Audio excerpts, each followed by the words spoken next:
दफ़ा एक औरत जो है हज़रत मूसा अलैहिस्सलाम की बारगाह में आई और आकर अर्ज़ करने लगी कि ए मूसा, मुझसे गुनाह सरज़द हो गया है। आप अल्लाह ताला की बारगाह में दुआ करें कि अल्लाह ताला जो है वो मेरे गुनाह को माफ़ फरमाए।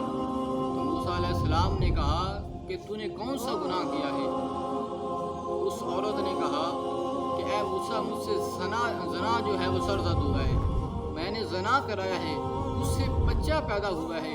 ए मूसा, मैं उस बच्चे को भी मैंने मार दिया है। तो जब मूसा अलैहिस्सलाम ने उस औरत का ये हाल देखा, उस औरत की ये कहानी सुनी, तो मूसा अलैहिस्सलाम ने उस औरत को कहा कि ए औरत बदबख्त, यहाँ से तू चली जा, कहीं तुम्हारी वजह से आसमान से अज़ाब ना आ जाए। तुम्हारी कोई बख्शिश नहीं है अल्लाह ताला की बारगाह में। जब वो औरत उसने मूसा अलैहिस्सलाम से ये सुना, तो फिर वो जब वापस जाने लगे तो फ़ौरन अल्लाह ताला ने जिब्राईल अलैहिस्सलाम को फरमाया कि जिब्राईल, जल्दी से मेरे मूसा अलैहिस्सलाम के पास मेरा पैगाम लेकर जाओ।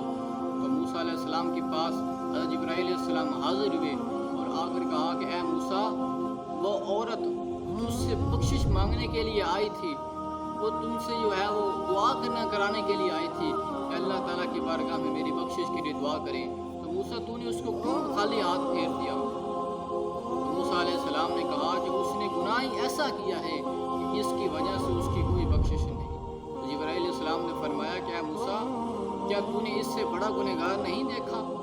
मूसा अलैहिस्सलाम ने कहा कि इससे बड़ा गुनहगार कौन हो सकता है कि जिसने ज़ना भी कराया हो, फिर बच्चे को पैदा देना हो, बच्चे को जन्म दिया हो, फिर उस बच्चे को मार भी दिया हो। इससे बड़ा गुनहगार कौन हो सकता है? जब मूसा अलैहिस्सलाम ने ये कहा तो जिब्राईल अलैहिस्सलाम ने कहा कि ए मूसा, इससे बड़ा गुनहगार वो शख्स है जो जानबूझकर नमाज नहीं पढ़ता, जो जानबूझकर नमाज की तरफ आता नहीं। ए मूसा, इससे वो बड़ा गुनहगार है कि जिस औरत ने ज़ना भी कराया हो, उसको ज़ना से बच्चे को पैदा किया हो, फिर बच्चे को भी मार दिया हो। ए मूसा, उससे बड़े गुनहगार वो शख्स है कि जो जानबूझ